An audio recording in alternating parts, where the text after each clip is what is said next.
Greetings and welcome to Nathan Lyle Official. If you've never seen my face in a video before, my name is Nathan Lyle.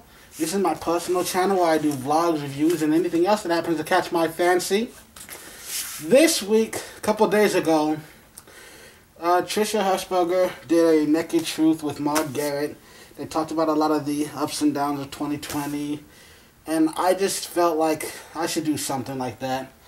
I wasn't sure if I wanted to do an actual Naked Truth or just a regular old Rants and Rambles. I feel like there were a lot of things I couldn't go over, but so I decided, you know what, I'm going to do it today, because I got the next 2 days off, so it doesn't matter when I go to sleep, because I can sleep in tomorrow, because I'm not going to waste half of my day at work.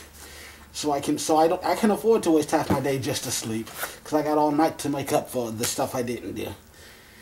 So I'm going to be stripping while I talk to you. I actually just got home. Oh, damn. Feels so good to take the belt off. That thing was digging into me. Anyways, I actually set up the camera this morning before I went to work. And knowing so that when I got home, all I had to do was sit down and press record. And you know, 2020 was awful. For a lot of people. For a lot of different reasons. And you know what? A lot of things went wrong for me. I lost my job. First time I ever got fired. Every other job I've ever had, I got tired of it and I quit. 2020 is the first time I ever got fired from something. And honestly, I hated the job. I mean, there have been times when I loved it, and I'm grateful that I had it. You know, but that job saved my life, and I'm thankful to some of the people that I met there.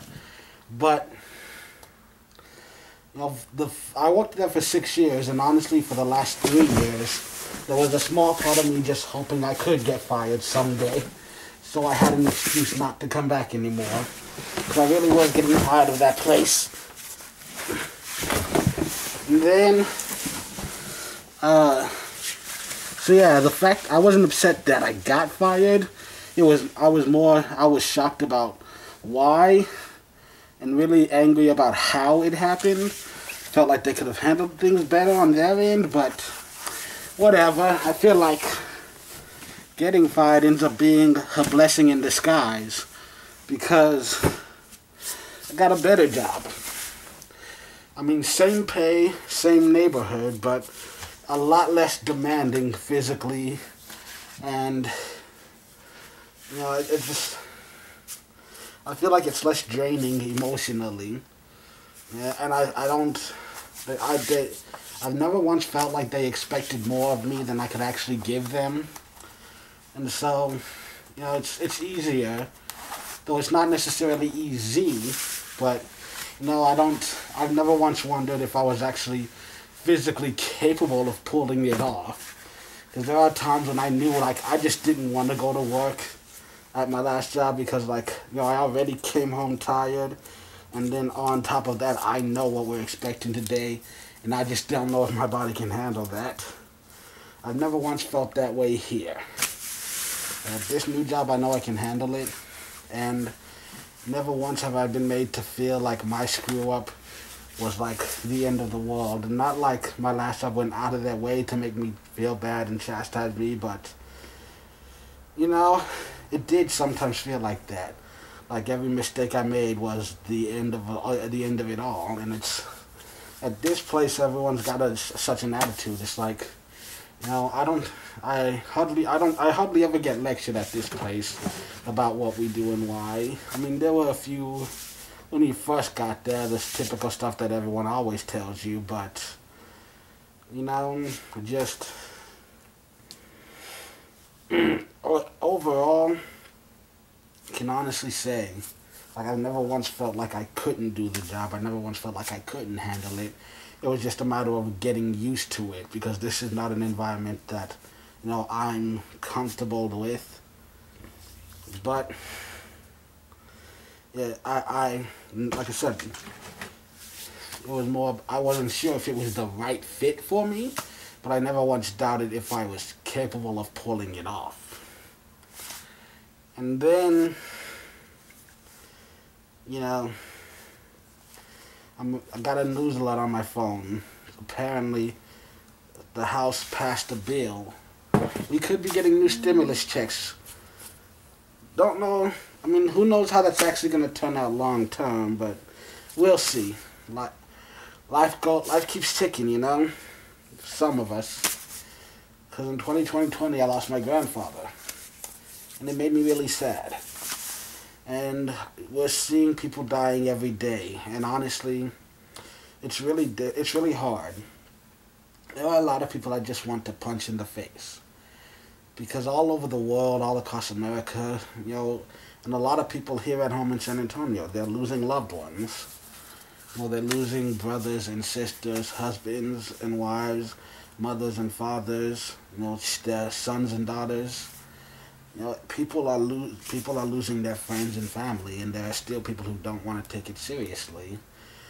You know, I had just the other day someone, you know, I wanted to punch him in the face just because he was being such an asshole about it.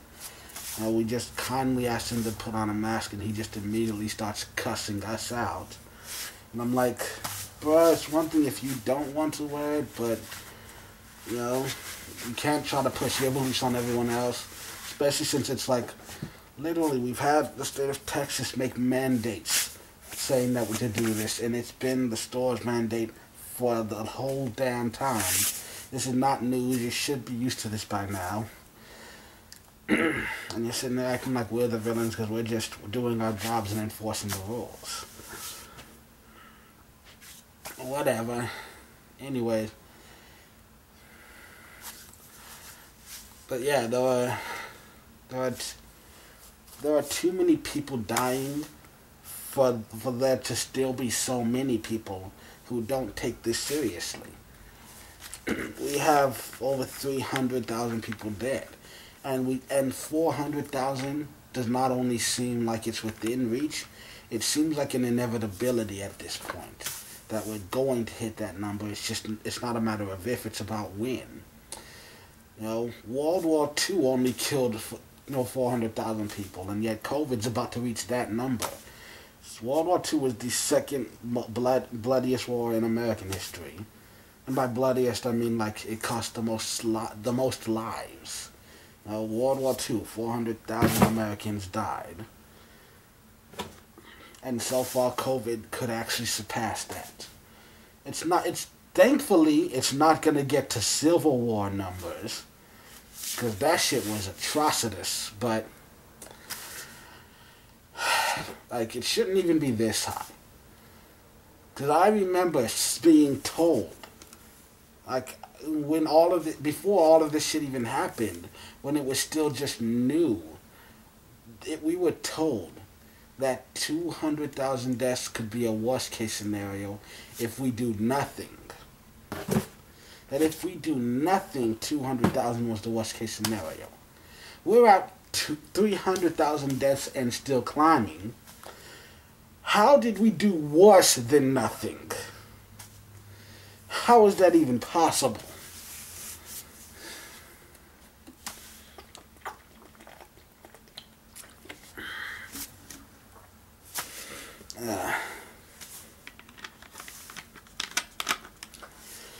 But yeah, there are some good things that happened though.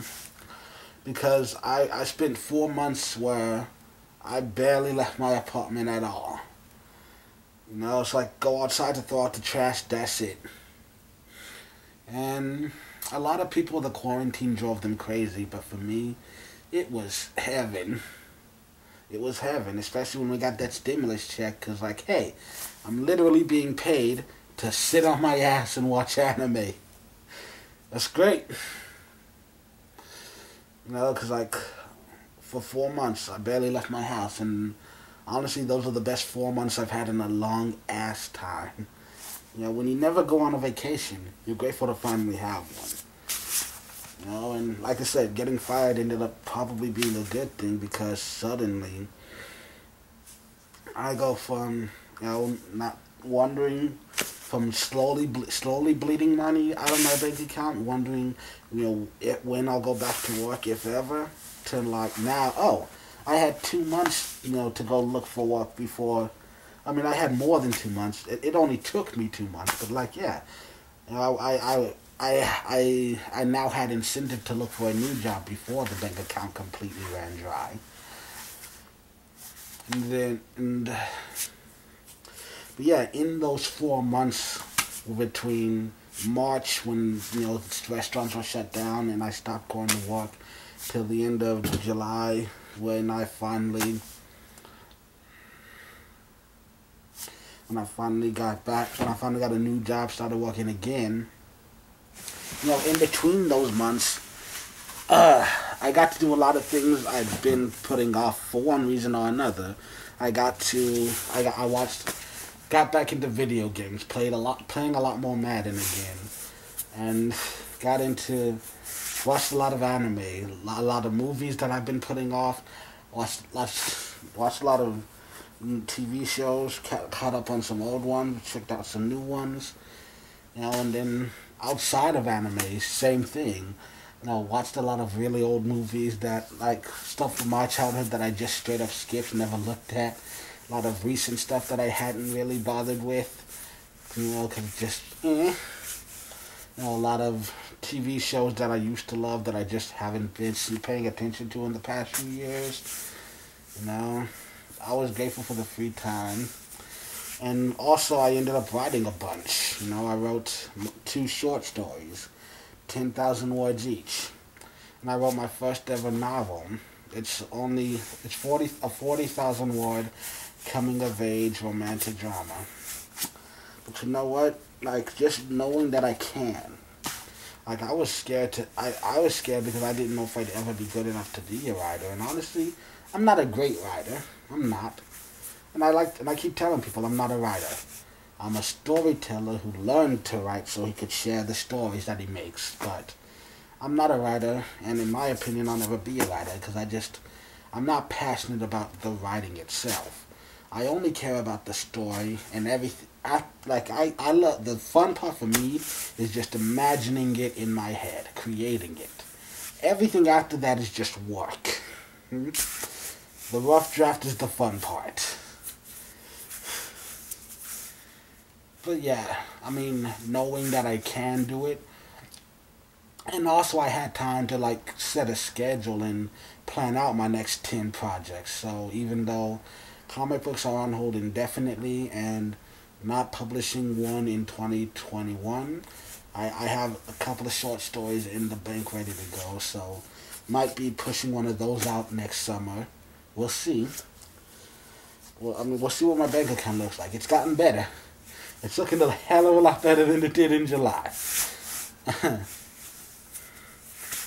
And then, so yeah. Like I said, quarantine drove a lot of people crazy, but it was one of the best things that ever happened in my life. A lot of people say, oh, didn't you get lonely? Especially since I do live alone, and I have trouble keeping in touch with people. But, I've said it time and time again, there's a huge difference between being alone and feeling alone. And honestly, I feel lonelier in a crowd of people than I ever do when I'm by myself. Okay? I'm an introverted misanthrope. Okay? People bother me, just in general. Most of the time I don't want to deal with others, and even when I do, I'm incredibly picky about the people I am willing to tolerate. So yeah, 4 months not having to deal with the outside world. Heaven!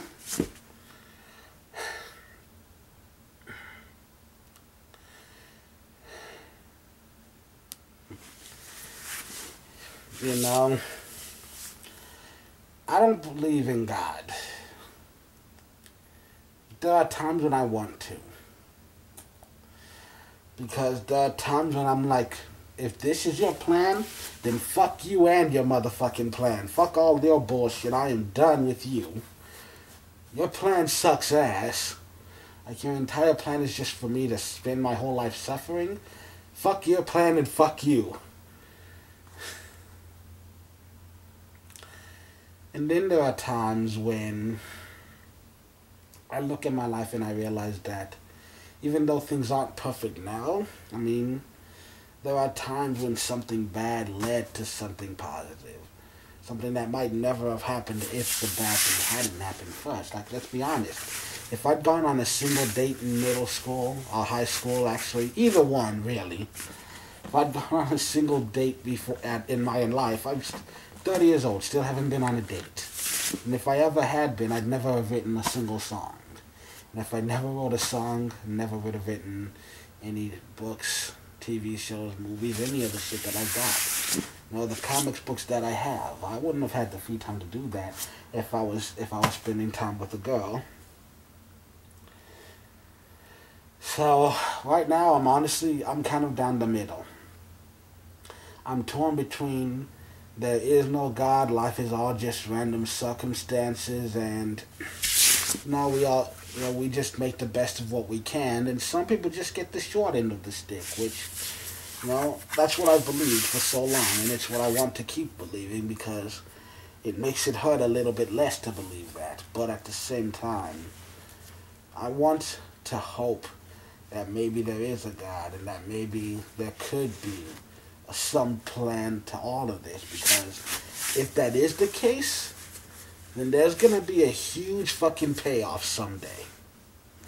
And I would like to believe that somewhere 30 years down the road, I'm going to look back at my life, everything that I've been through, and it'll all have been worth it, and I won't have a single regret left.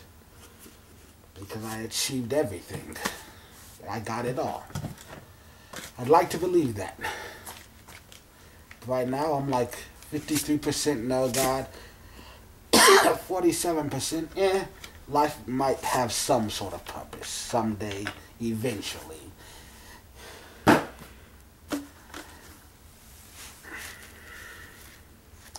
Men in Black, seeing what Jay and Kay are talking, and Jay, he's wondering if he should be in there, and he asks Kay, hey Kay, is it worth it? Oh, sure, it's worth it if you're strong enough.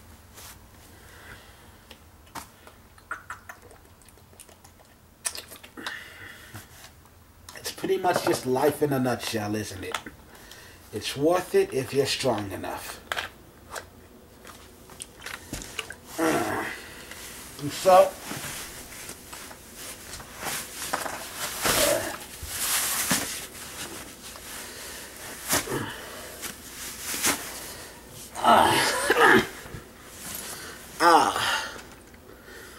I'm so uncomfortable right now. But yeah, I got the next 2 days off. I'm gonna enjoy them. So I'm relaxing because I had a long weekend behind me, and I got a long weekend in front of me. But yeah.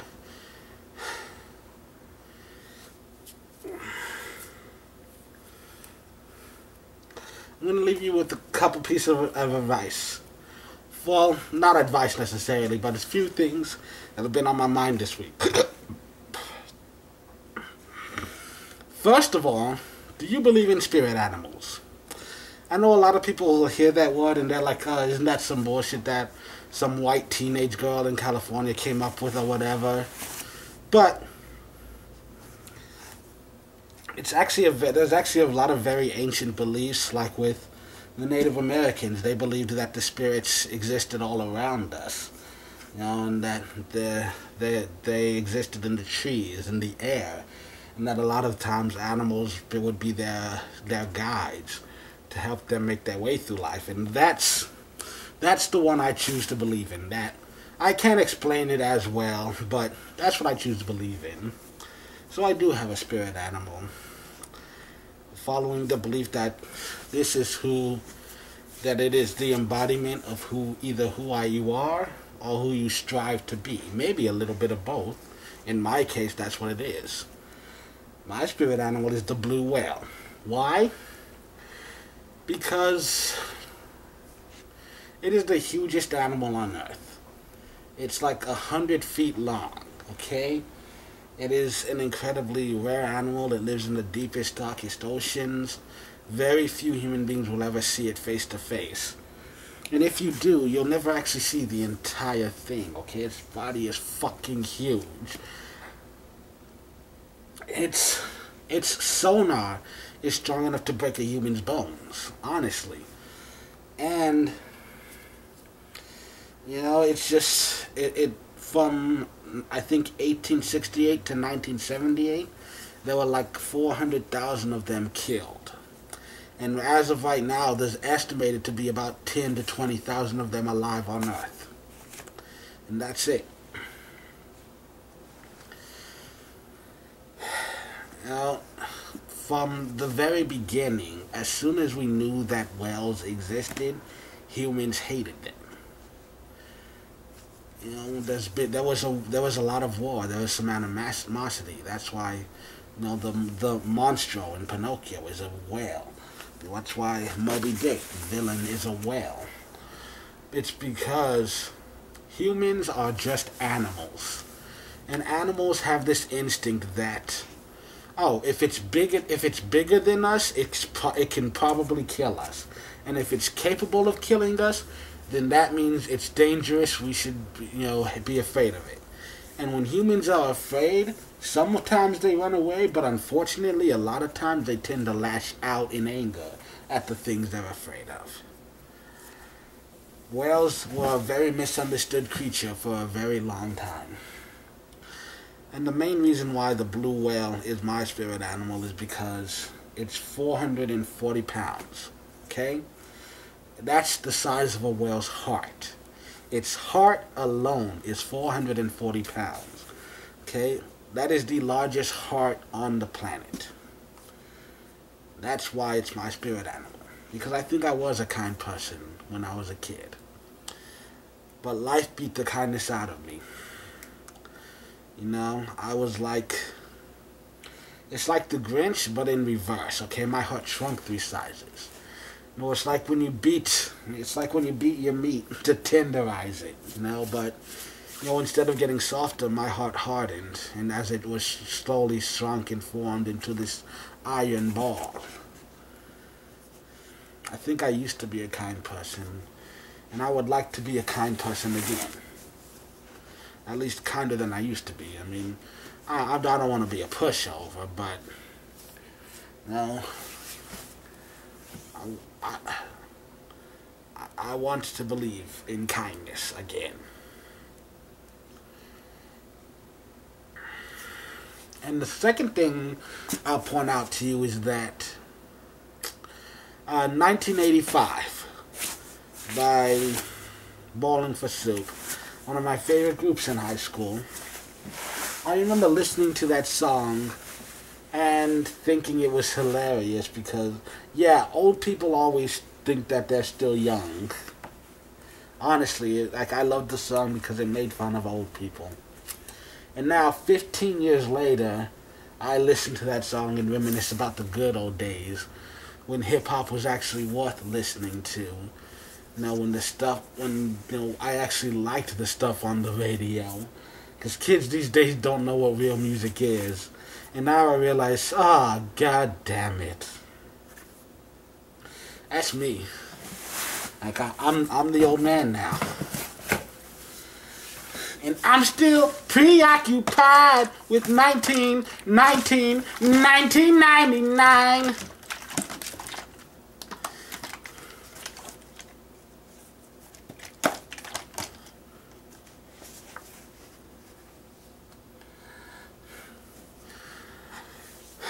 Yeah, time is a thing. It just keeps going.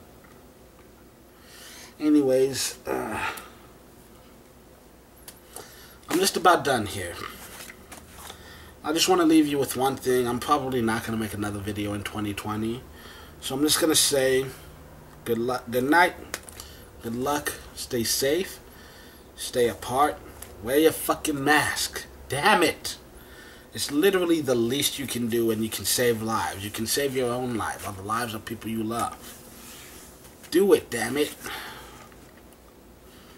And in the meantime, everyone, just till the next time I see you, Merry Christmas, Happy Hanukkah, Happy Kwanzaa, Happy Boxing Day to all those Canadian fans I got. I know there's like 2 of you out there at least. And, you know, Happy New Year. And if you got one in the next 2 weeks, happy fucking birthday to you. I'm going to bed. It's been a hell of a year. Can't wait to see what 2021 brings.